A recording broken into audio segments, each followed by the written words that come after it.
In 1953, Hungary was a communist country and basically a puppet state of the USSR, just like all the other Eastern European nations since the end of World War II. But 1953 was a big year because Joseph Stalin died.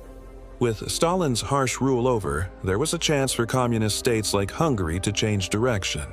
Moscow told Hungary to replace its current prime minister, Matyas Rákosi, with someone a bit less like Stalin, a guy named Imre Nagy, who had been purged before. A critic of Stalinism was chosen to take over and start reforms to make Hungary less Stalinist. Rákosi had been a harsh ruler, responsible for imprisoning over 100,000 people, with many hundreds executed. The most important victim was a man named Laszlo Rák, who had himself imprisoned quite a few people.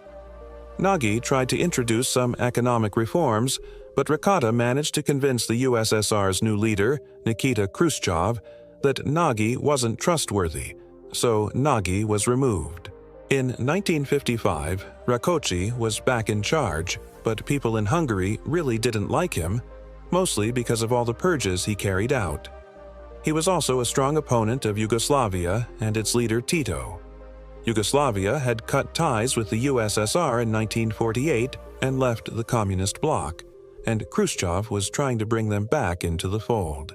Rákosi was kicked out of office by the Soviets and replaced by Ernekuru, who was a hardcore Stalinist and hated any ideas about reform. He wasn't too worried about improving ties with Yugoslavia either. Meanwhile, students all over the country started forming independent groups pushing for change. On October 23rd, a huge protest erupted in Budapest. The organizers had several demands. They wanted economic and democratic reforms, the return of Prime Minister Nagy, and for Soviet troops to leave the country. Guru tried to stop the protest but didn't want to seem weak, so he let it go on at first. When they said stuff he didn't like, he tied them up again. When the protesters didn't back down, the first Soviet soldiers joined the crowds to stop the protests. The Hungarian Communist Party decided to bring Nagy back to show they were paying attention. It's important to remember that the Hungarians couldn't act fast because they needed Moscow's permission before doing anything drastic. Discussions between Hungary and the USSR about what to do were held by János Kadar and the Hungarian side, and Anastas Mikoyan representing the Soviets. Kadar initially called for restraint because he believed not everyone protesting was just trying to overthrow the government. Eventually, Moscow agreed to negotiate with the protesters, hoping to end the unrest. Nagy promised to dissolve the secret police and that Soviet troops would leave the capital. But in the end, none of this meant anything, so Nagy desperately made promises to stop it all. It was kind of one-party rule and kind of about bringing back Hungarian democracy. Nagy was still a full-on communist, but he believed a less centralized and freer version of communism was better.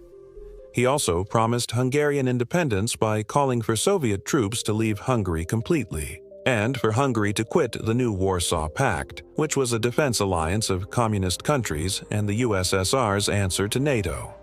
For the USSR, giving up one-party rule was just too much. In November, the third thing he did was order troops to the Hungarian border. In response, Nagy declared that Hungary was no longer part of the Warsaw Pact and wanted to be seen as a neutral country, like Yugoslavia. Talks between Hungary and the USSR fell apart, and on November 4th, Soviet forces crossed into Hungary to join the troops already there.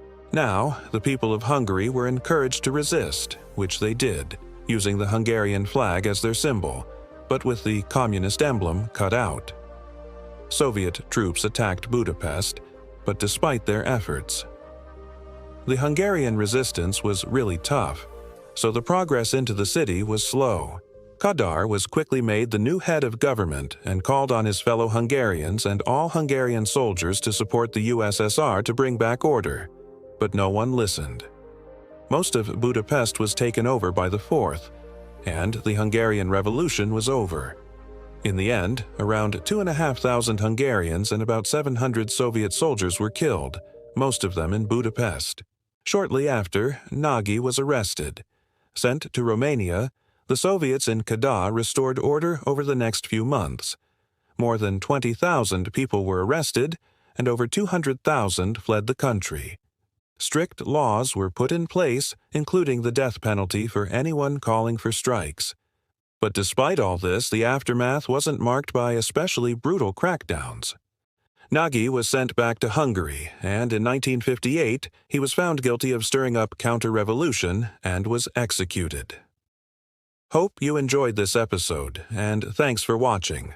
A special shout-out to James, Bissonette, Ozark, Flash, Henry, Robin, Winston, Cawood, Adam, Harvey, and Sky Chappelle, you.